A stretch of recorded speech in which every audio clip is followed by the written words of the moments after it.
Good day, economic students.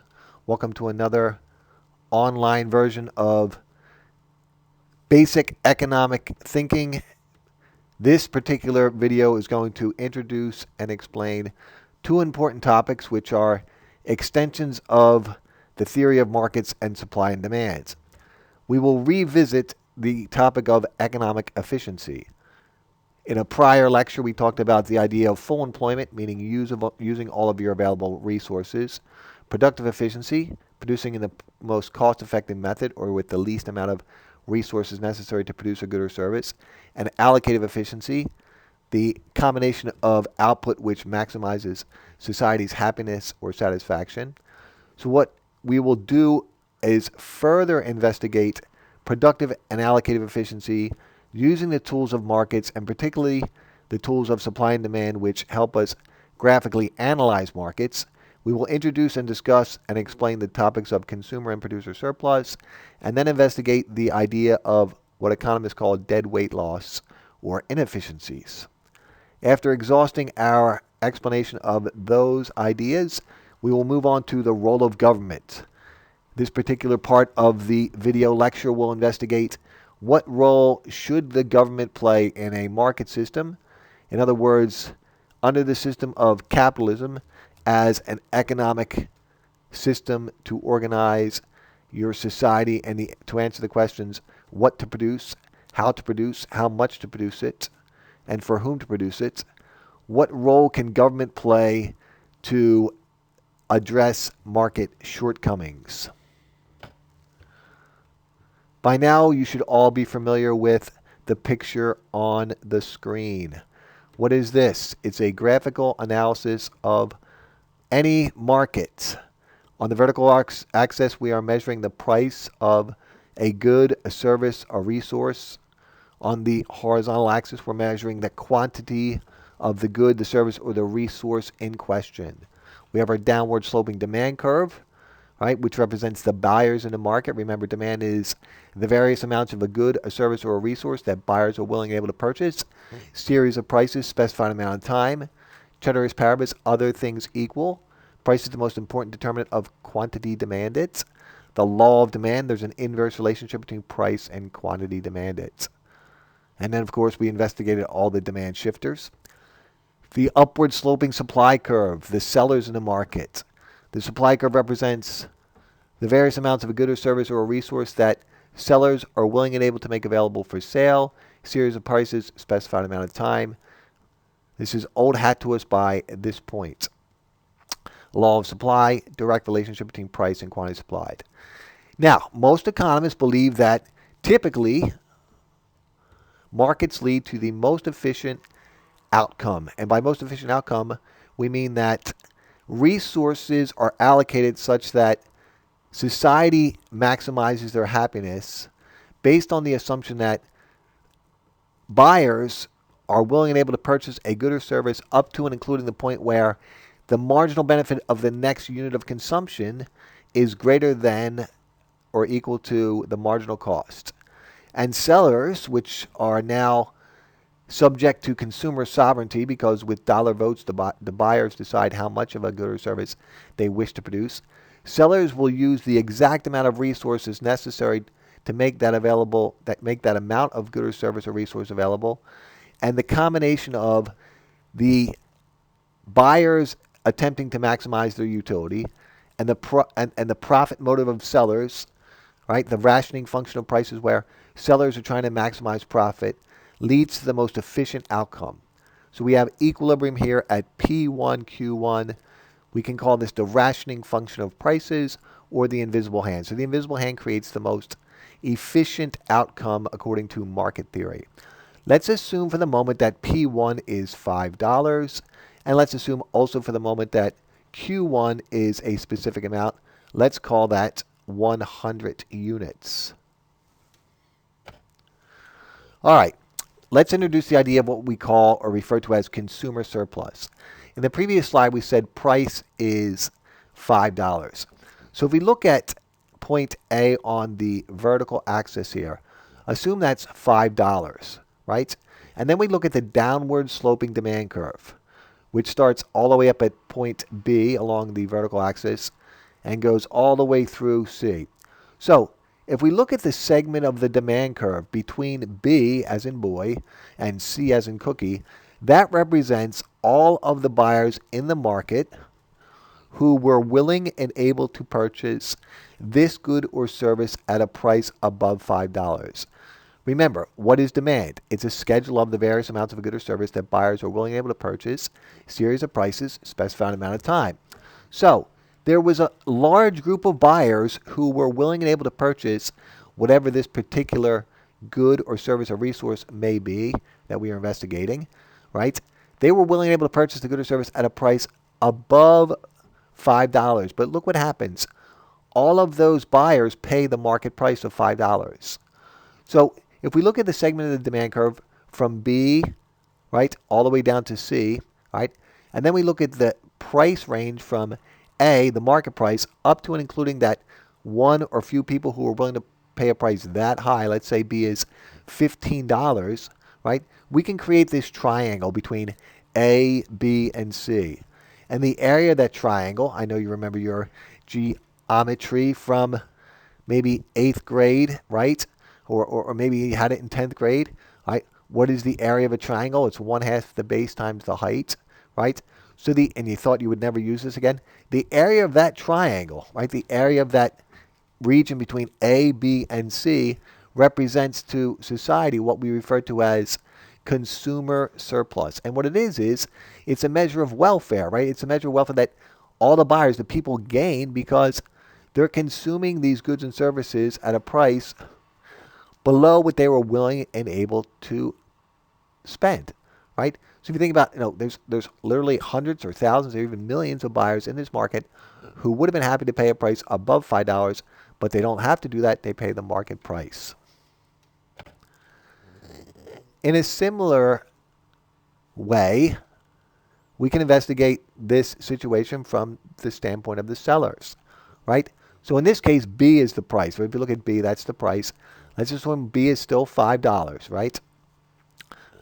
B is the market price, right? That shows you the dotted line there, right? All sellers sell this product at the market price. But we investigate the supply curve, the upward sloping supply curve, and it demonstrates what? The various amounts of a good or service or resource that sellers are willing and able to make available for sale at a series of prices, specified amount of time.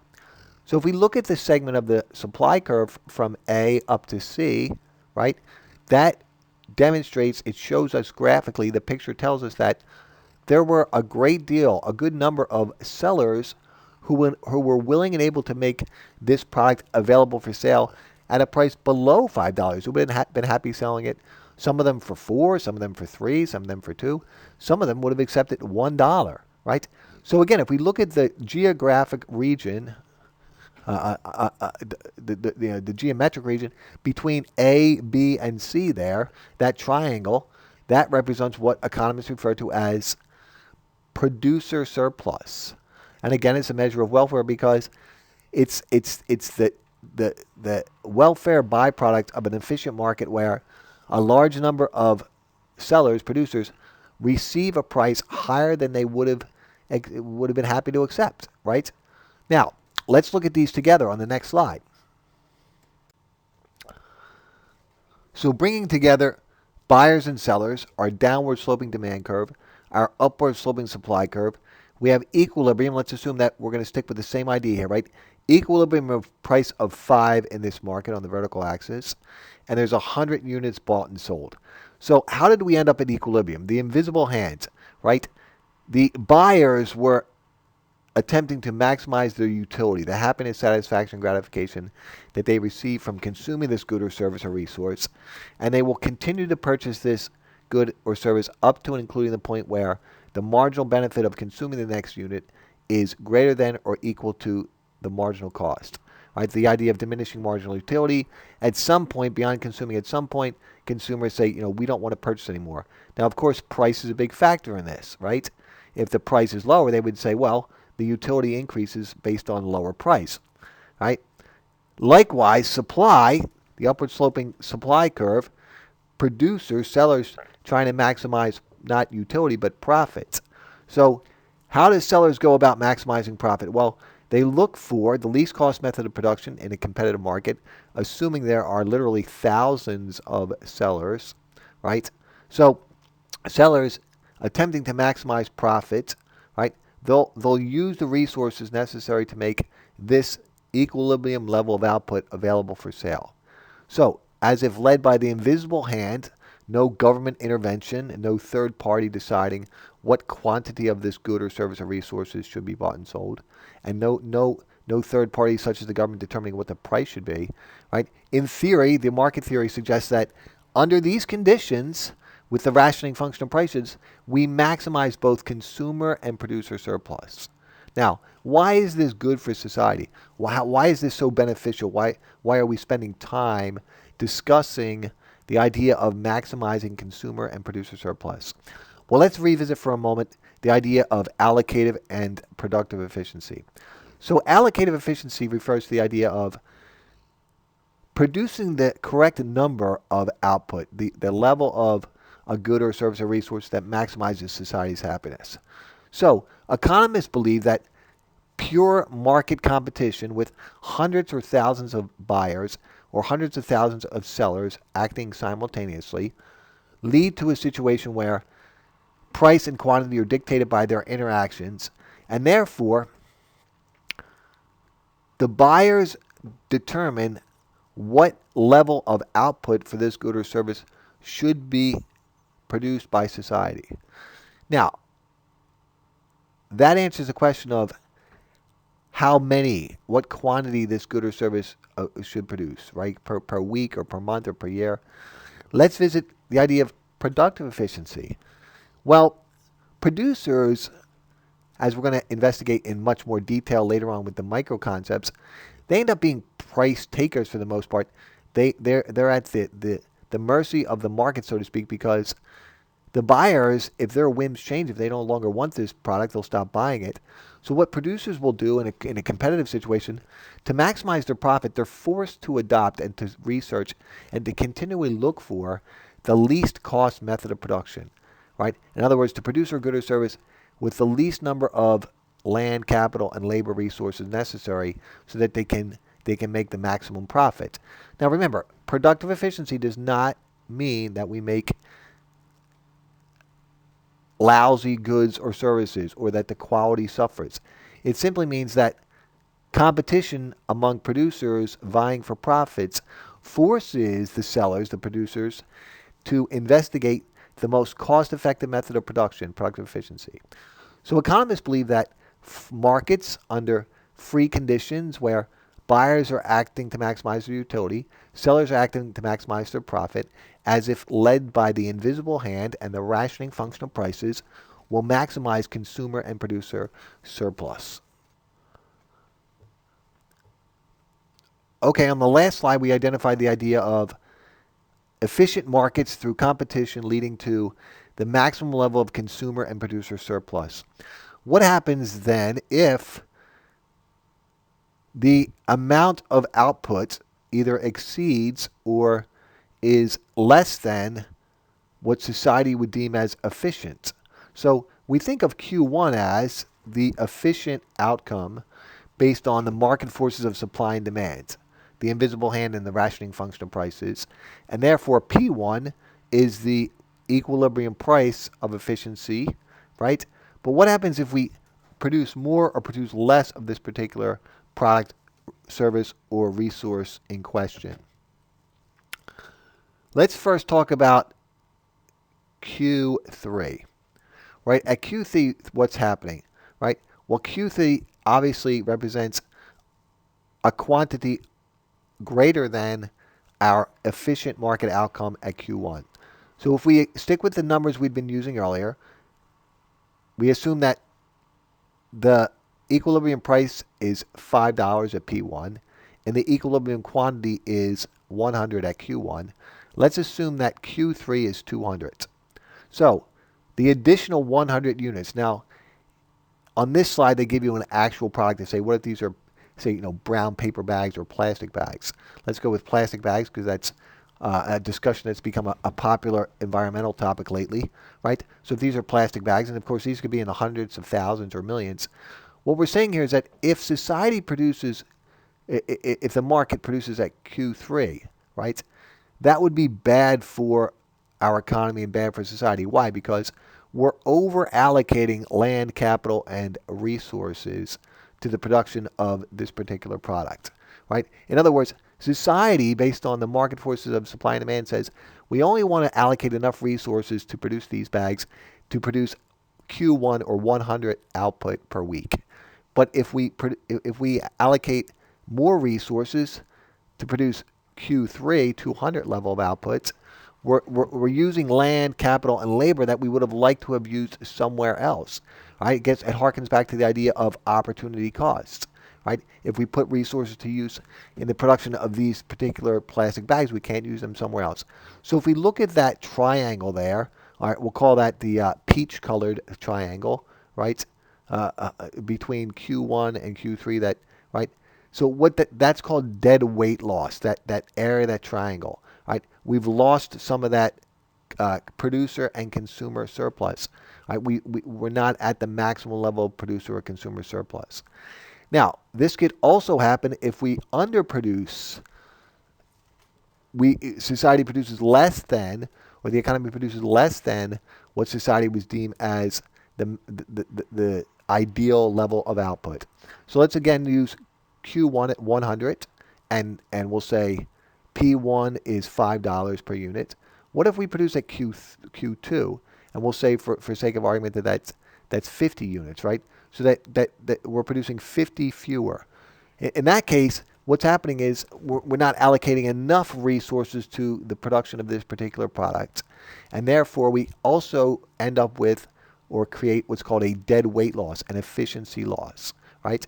So, quick review. At Q3, the marginal cost of resource allocation to the production of these plastic bags is greater than the marginal benefits, and it creates a dead weight loss. At Q2, what we're saying is the marginal benefit of additional production still outweighs the marginal cost of how these resources are being used, and therefore more resources should be allocated towards producing these particular plastic bags. Only at Q1 do we achieve both allocative and productive efficiency. This idea is extremely important because when we start to investigate the different market models and we go through pure competition, monopoly, oligopoly, and monopolistic competition, we can demonstrate graphically and speak in terms of cost to society about why it is that the monopoly situation and the oligopoly situation, and to some degree monopolistic competition, are somewhat not desirable for society, because it ends up that by default, if a market is less than purely competitive, we're going to end up with some of this dead weight loss. So it's an important microeconomic topic to start thinking about and understanding moving forward. Okay, this is the circular flow model, right? So let's for a moment ignore big G in the middle, big G meaning government. Let's for the moment talk about the product market down bottom, and that represents all products and services that we purchase, and the resource market up top as the two markets under consideration in our economy. And for the moment, we're going to say that the only two players in the economy are households, right, and businesses on the left, right? So for the moment, we'll just ignore government, and we'll bring government back into the conversation after we discuss these two participants, businesses and households, and how they interact with our two types of markets, resource markets and product markets. So the circular flow model helps us identify and understand the flow of either money, that is to say, how the flow of income, consumption, revenue, and costs circulate through the economy, or the actual physical flow of resources, goods and services, and input factors. So let's start by investigating first the resource market. So who are the buyers and who are the sellers in the resource market? Well, resource market, land, capital, labor, and entrepreneurs. Under a system of capitalism, right, if that's how the economy is organized according to the rules and laws of the land. Who owns the economic resources? Well, one of the principal ideas of capitalism is private ownership of economic resources. So households own all of the economic resources. It's obvious that households own the fruits of their own labor and the entrepreneurs. But households also directly own all of the land resources or indirectly own all of the capital resources through ownership of corporations through stock ownership, right? So if you think about this logically, we'll call this the maroon line, okay, the cranberry line. Households are the sellers because they provide the economic inputs, the factors of production. They bring the resources to the resource markets. And you say, okay, well, what is their reward? Okay, when it says money income up there, remember, land receives rent or rental income. Capital receives interest or interest income.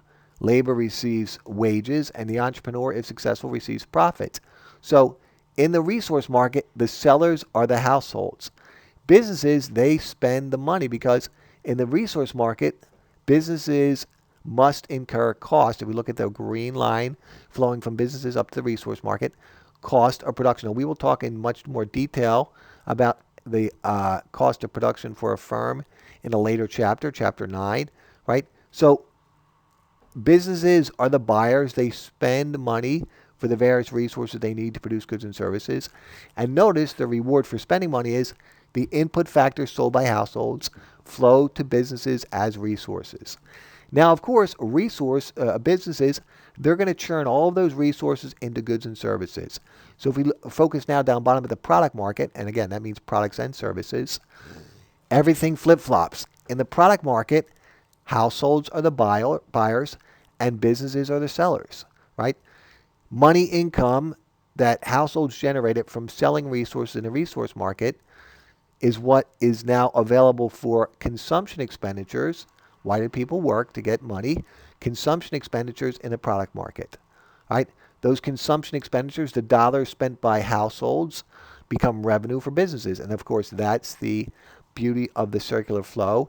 The revenue now becomes money available for businesses to spend on the cost of resources. And obviously, the businesses produce those goods and services, and once they go through the exchange of the product market, they become goods and services for households. Okay, how does government interact with and affect the circular flow model? First, net taxes. What does this mean? Well, most individuals work. So most individuals pay taxes. But we know that the governments sometimes must assist people such as disabled people or people who are down on their luck with a welfare program or somebody who's unemployed. So most of the adult population works, but we have some transfer payments through the social welfare system to individuals and or households who need a little assistance. So that's what we mean by net taxes. When you look at businesses, it's the same idea. 95 out of 100 businesses pay taxes. But if you look at the industry such as solar energy or wind energy, the government actually subsidizes these types of industries to make them more competitive in a global market, especially in the energy industry. So most businesses pay taxes. Very few businesses receive government subsidies. All right? Agriculture receives some government assistance. That's what we mean by net taxes. The government provides goods and services to both households and businesses. Think about it. Roads, schools, bridges, the legal system, right? Firemen, policemen, emergency services. Right? All of these are the goods and services that are provided by the government to households. Right? And, of course, to businesses as well. So businesses, they use the roads and they use the bridges and they use the emergency services as well. All right, how does the government affect resource and product market? Let's talk about the product market first, right? All right, a public school needs to buy a new set of Chromebooks for their teachers. All right, they go into the product market. It's a public expenditure. All right, the federal government needs to buy paper for, I don't know, all the women and men working on the the House and the Senate floor because they need it for their printers. All right, expenditures in the product market. So they receive the goods and services. Also, the government interacts with the resource market. All right, the largest resource purchased by the government is obviously what? Labor, right? Think about all the people, all the police, fire, military, uh, teachers, right? Government officials, government work. So all of those resources, the human resources purchased by the government, right? Labor resources, expenditures in the resource market, all of those resources flow and work for the government. So now we have an understanding of how the circular flow model works in the economy. The remainder of this video will investigate the role of government in the market system. So, efficient market theory suggests that the government should have a limited role in the overall economic scheme and the outcome of how resources are allocated and the prices and quantity of goods and services produced, bought, and sold in a capitalist system, right? So we know that under the term laissez-faire, which means hands-off, that the pure market capitalism, the advocates of and the disciples of Adam Smith, the classical theorists, believe that the government really shouldn't be all that involved in the economy, right? So they played a couple key roles, and this first one up here is the idea of providing the legal structure, which means that the government should ensure the rights of private property, right? And of course, you need a functioning legal system so that deeds and titles and such are honored, and that you could, challenge someone in court who tried to uproot or somehow circumvent the rules of and take your property or your land, right? You also need a functioning legal system under a market capitalist system because you need a governing body who sets the rules of the game, and also a governing body who will enforce contracts between buyers of and sellers of goods and services and resources and such. So that's sort of a given, the idea that even under pure laissez-faire market capitalism, you would need the government to provide the legal structure to ensure those systems function properly, right? Now, the rest of these roles of government, when we talk about what role does government play, there's a bit of gray area, some ambiguity, you can tell an economist, but you can't tell them much.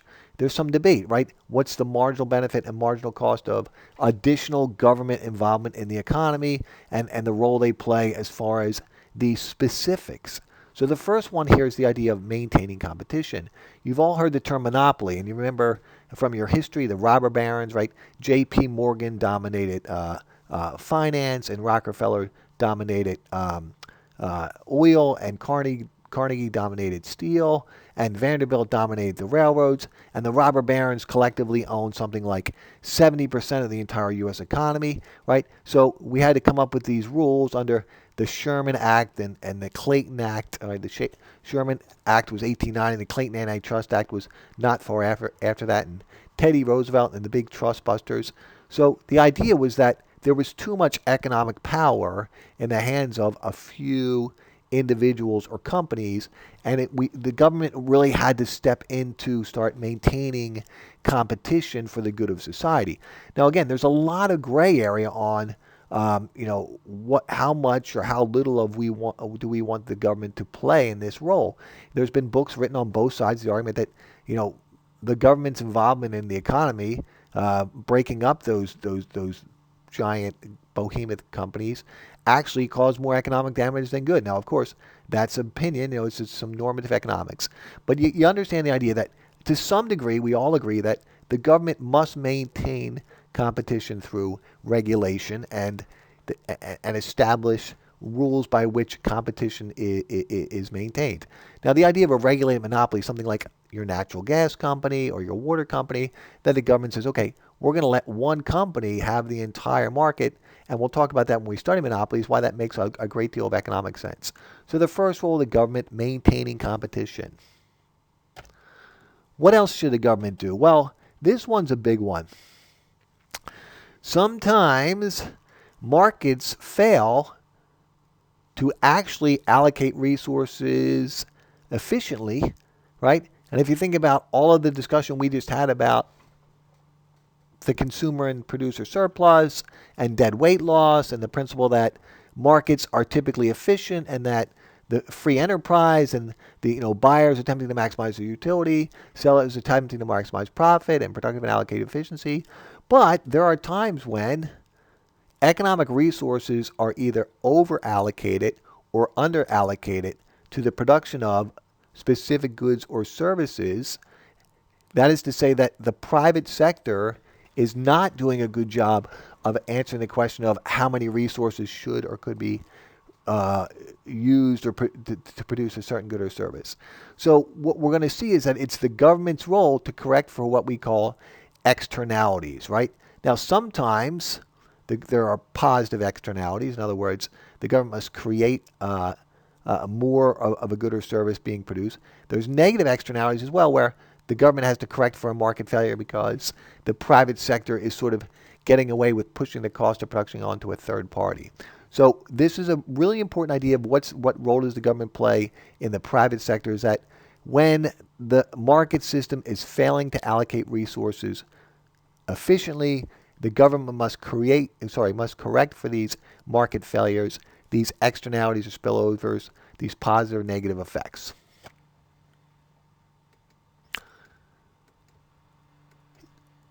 As introduced on the previous slide, the government's role in reallocating resources is important when there are market failures, either positive or negative market externalities. It's important for us first to define or explain the term externality. If you think about what happens under a typical market conditions, buyers spend money, receive goods and services, and therefore also receive the utility, the happiness, satisfaction, gratification that comes with consuming that good or service.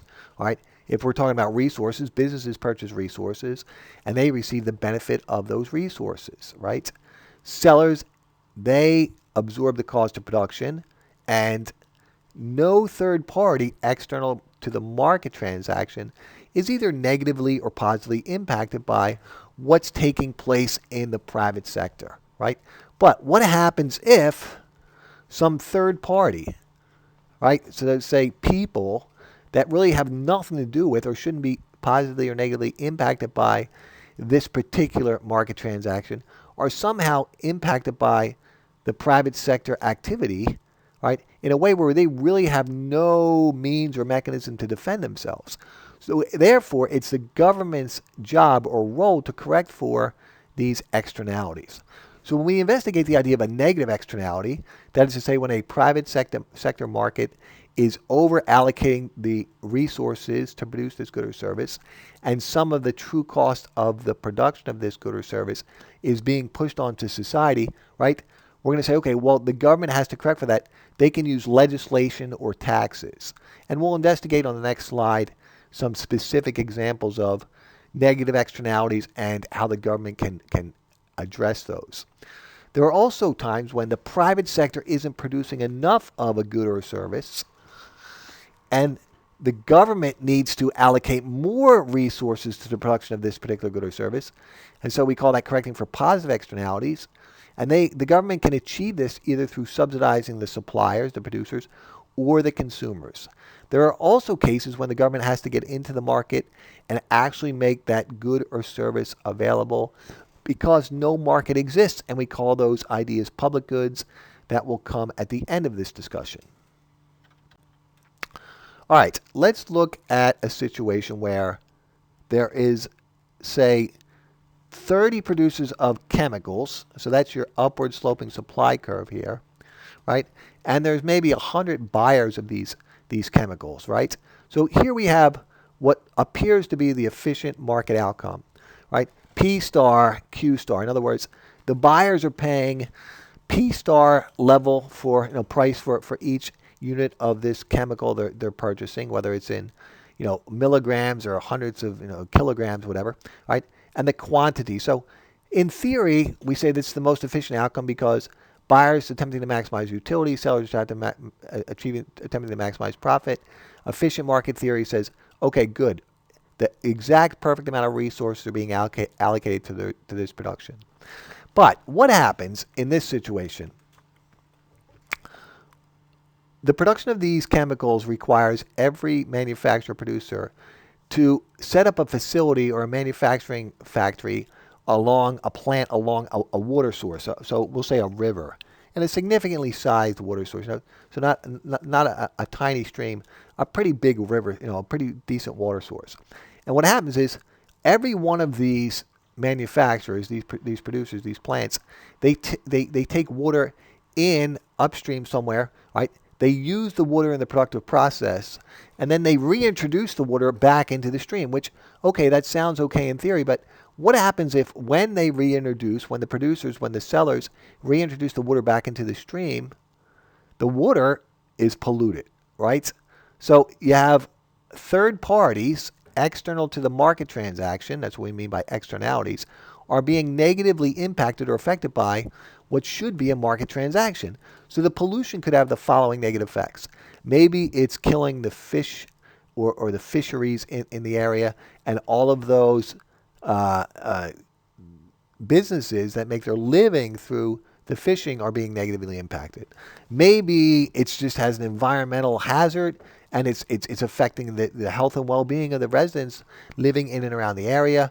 All right, it could be that the water has gotten to the point where maybe it's not even dangerous as far as the pollution, but the water itself is just not appealing, and it's ruining the tourism in the area. And of course, that's affecting all of the businesses who depend on tourism along the river, right?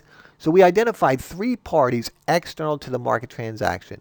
It could be the fisheries, it could be the health and well-being of the residents, it could be tourism. So if you think about this, those three parties really have no say, no protection, no way to fix this problem, right? This externality, this negative externality, this spillover.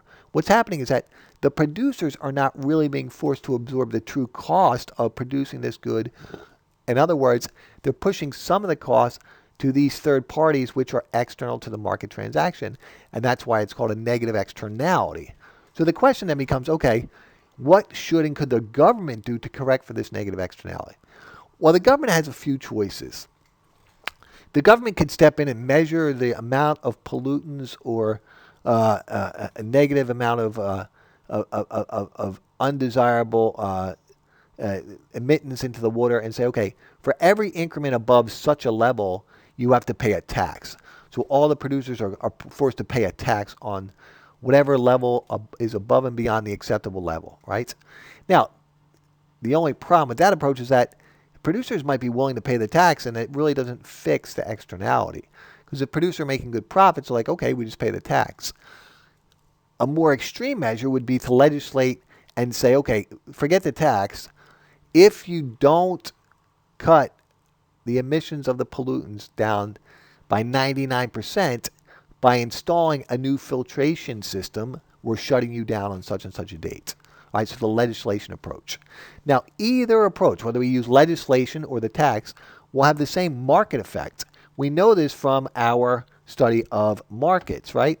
So we say, okay, a tax, this is what it says on here, or legislation, right? So a tax, any tax in a market is what? A non-price determinant of supply, which would cause a decrease in supply, leftward shift in the supply curve. If each firm was forced to adopt a filtration system, there would be a significant increase in resource prices. So either approach would have the same market effect. There'd be a leftward shift, a decrease in supply. And what happens is the government has now corrected for this negative externality because we have a new equilibrium in the market created by the government intervention to correct for the negative externality at Q prime, P prime. Notice that the price of these chemicals increased and the quantity of production decreased slightly. And this is a good example of the government addressing a negative externality.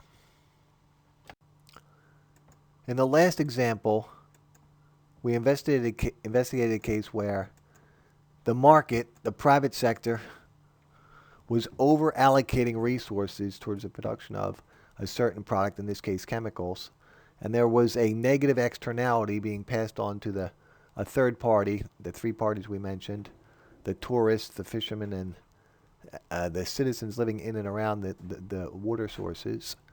and the government had to reallocate resources so as to correct for this negative externality and pass the cost back on to the producers of that particular product. In this case, we're going to talk about a situation in which the government has to create a positive externality. If we look at the market for a specific type of health care, in this case immunizations, right? Let's look at P star, Q star, right? Let's assume that for the moment that's the market outcome. So the price of immunizations is P star, and there's Q star amount being produced and consumed by the private sector. So by immunizations, what we're referring to when a child is born and they get the mumps, the measles, the polio vaccination, any other vaccination that kids get, right? So, unfortunately, we know that there's a decent amount of human beings, good American human beings that simply don't have access to health care because, they're low income or no income, and, because they're either down on their luck or just had some socioeconomic disadvantage, they don't have access to health care, right?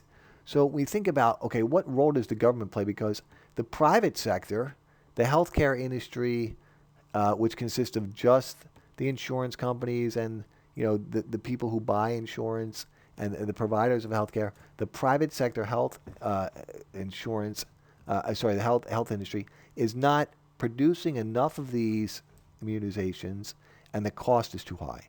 So in this case, the government has the option of subsidizing the output of the production of these particular immunizations. So let's say that, okay, how can the government achieve this? They can open up and run healthcare clinics, right, where people who are in need can access the immunizations through free healthcare clinics, take their infants to these healthcare clinics. Maybe they can even get healthcare professionals to volunteer their time, right? And the government can also subsidize the production of the production of these immunizations by the pharmaceutical companies. Now you think about, okay, later on we'll talk about this idea of economies of scale. If you look at a giant pharmaceutical company like GlaxoSmithKline, right?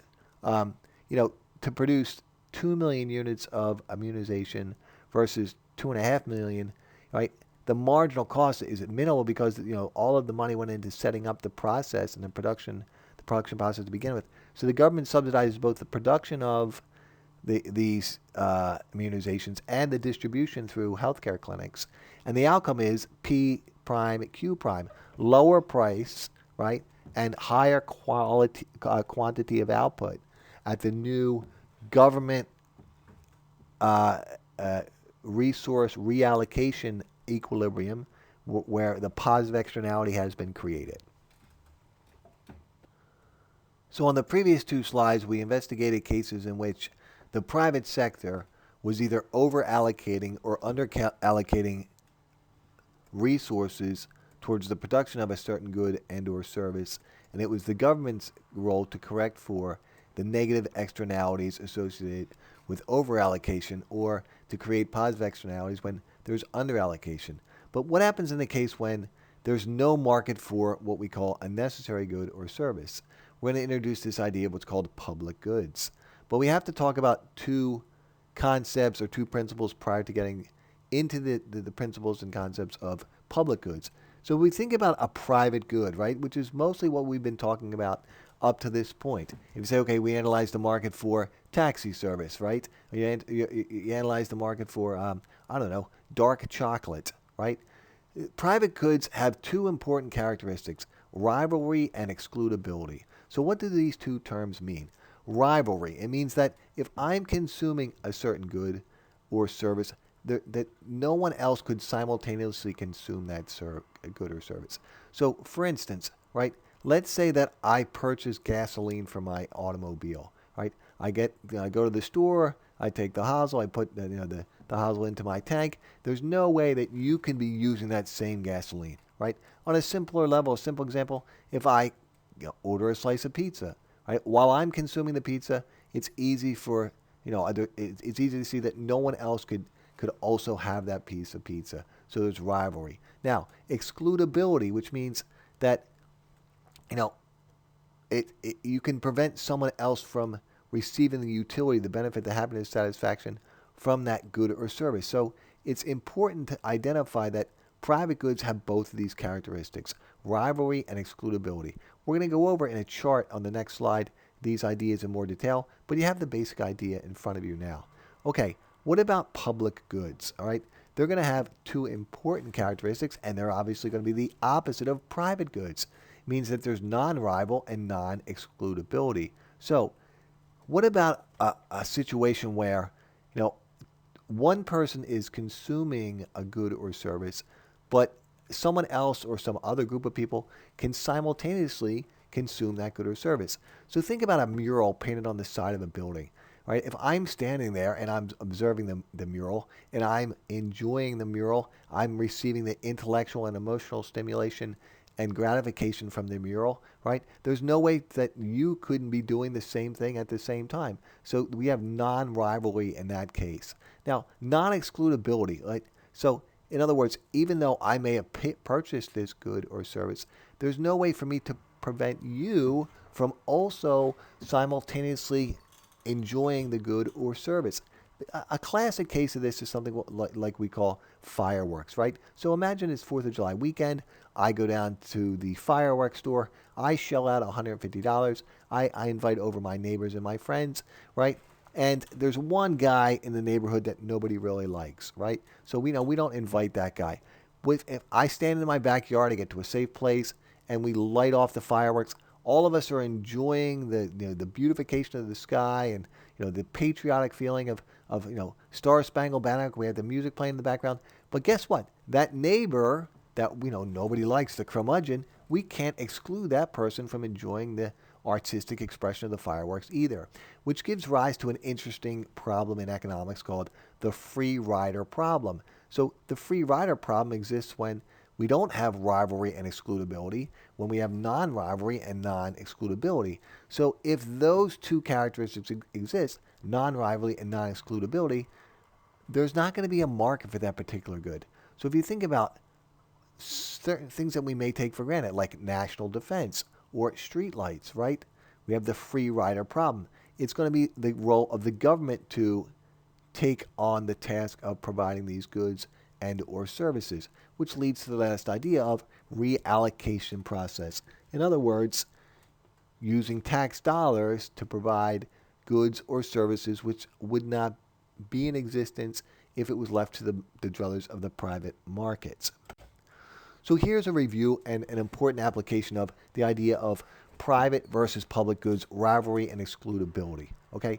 Remember, rival means that if I'm consuming something, no one else can consume it, the piece of pizza.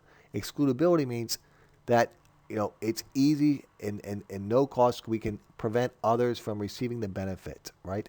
So if we look in the upper left-hand quadrant here, that refers to private goods, right? The pizza pie is a good example. The gasoline is a good example, right? Rival, if I'm using it, it's impossible for someone else to use it. And it's easy to prevent others from receiving the benefit, so excludability, right? So what about the interesting case of what's called rival but non-excludable? How we call this the common resource. So it has a little bit of an aspect of a public good, and a little bit of aspect of a private good, but we call this a common resource. So let's say that we all live in Philadelphia, Pennsylvania, right?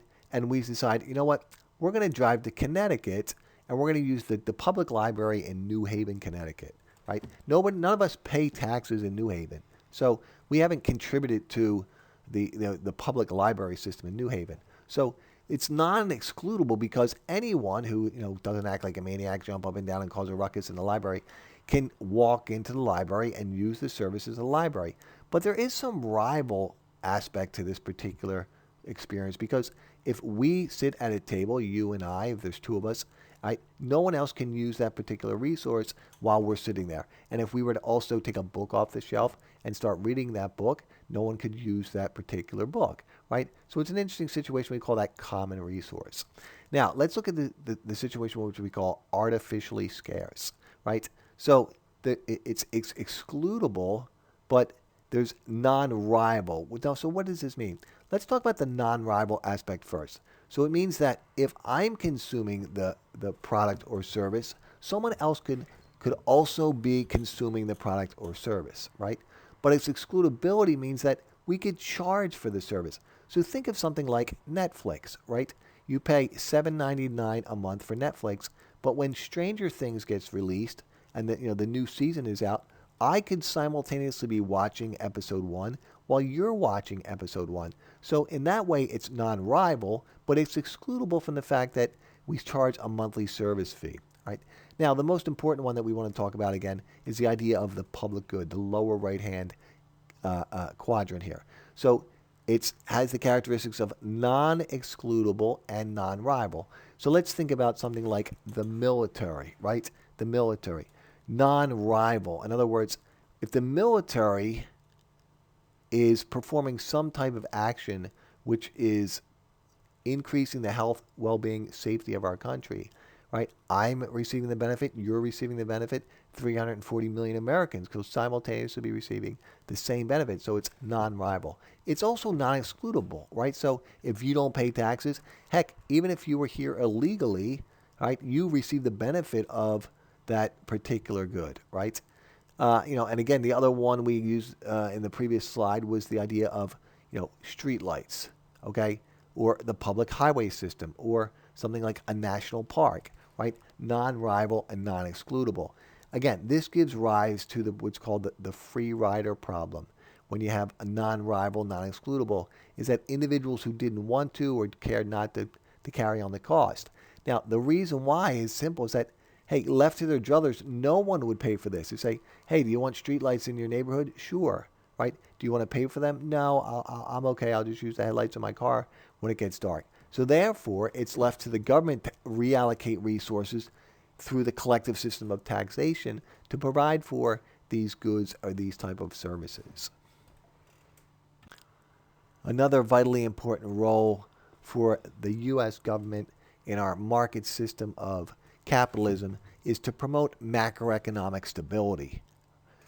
The terms monetary and fiscal policy are typically used to explain the idea of what is the role of the government in making certain that it does everything in its power to promote full employment domestic output.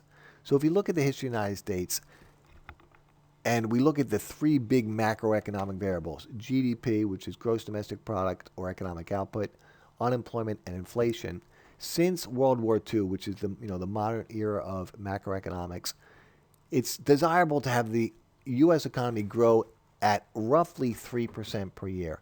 Anywhere between 2 and 3% is healthy and desirable. The closer to 3, the better, right? If you look at the average unemployment rate from 1950 through 2020, you look at it would end up being somewhere between 4.5% and 5%. Economists refer to that as full employment, with the idea that that's the target unemployment rate for the U.S. economy. Inflation is a measure of the increase in the general price level of goods and services. The average person buys food, shelter, education, energy, healthcare, right? Consumer durables. So we typically use the CPI or Consumer Price Index to measure the market basket of goods and services that the average person has to purchase, on an annual and regular basis.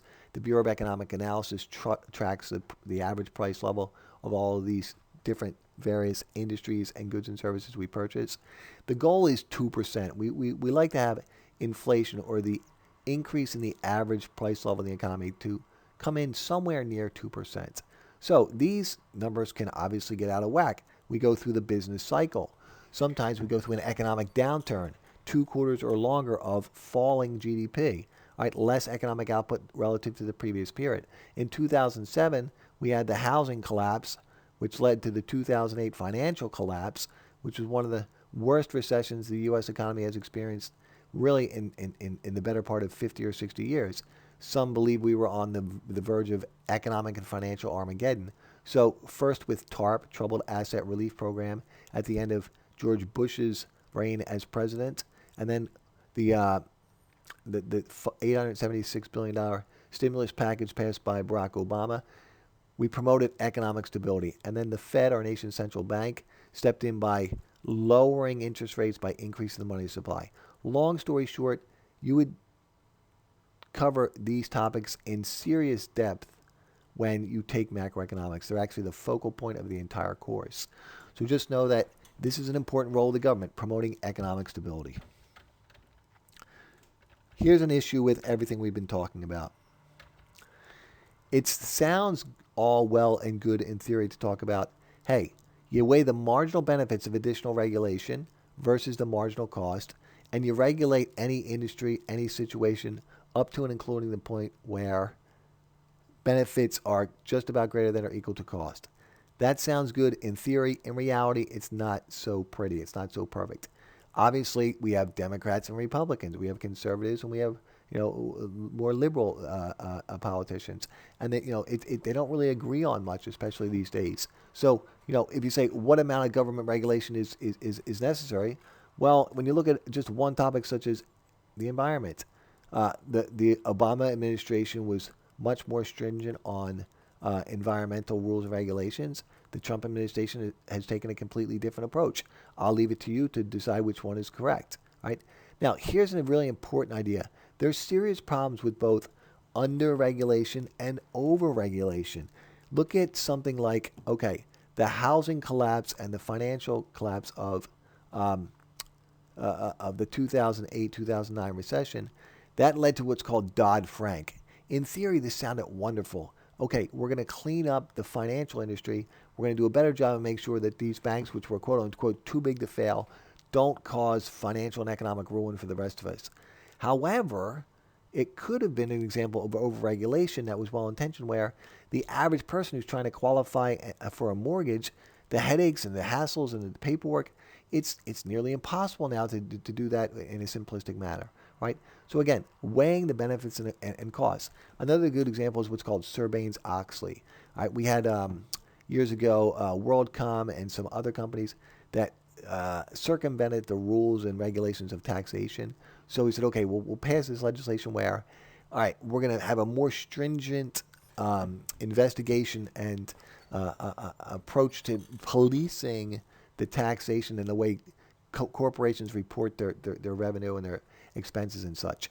Again, it sounds good in theory, but this was a costly piece of legislation for mid-sized and small companies.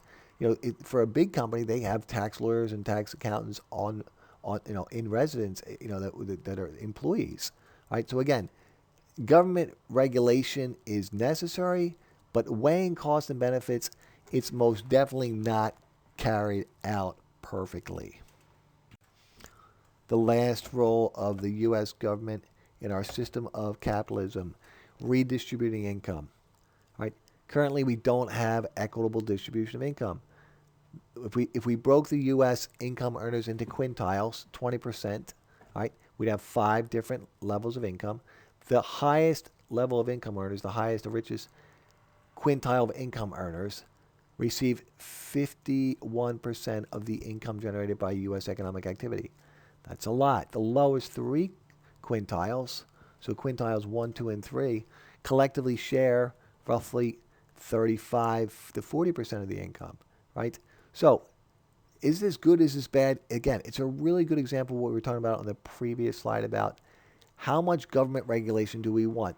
Additional attempts to redistribute income could create a more level income playing field. At the same time, they could have a significant impact and they could hamper economic growth, right? So let's just talk about how we carry out redistribution, and you can decide on your own, based on your political mindset, how much of this is necessary. It's been an ongoing debate for the past 60 years. It's not a problem we're going to solve overnight. So, in simplistic terms, the only redistribution tool that the government has at its disposal is taxation and transfer payments, right? We talked about market intervention about the idea of reallocating resources, but every single solitary government plan, if you hear a politician say college education should be free, that is really socially irresponsible to say that, because we're economists. We understand and say that college education should be paid for through taxation, right? If you hear a politician say healthcare should be free, there's no such thing as a free lunch. We have to pay doctors, we have to pay nurses, we have to pay for those x-ray technicians and all the experts that help us analyze all the information for healthcare. Hey, you have to pay the janitors to clean the hospital, to keep the place clean, right? So Every single solitary government program is a system of taxation and redistribution. Now, transfer payments. This idea it has a specific connotation or meaning, right? So if you look at things like welfare, Section 8 housing, um, unemployment benefits, food stamps, those are all what we call transfer payments, right? And the idea sort of sums it up. We're transferring income from those who are doing pretty well to those who need it, right? But the real question is, how do we go about doing it and how much of it is necessary? Again, a very challenging question to answer, my friends.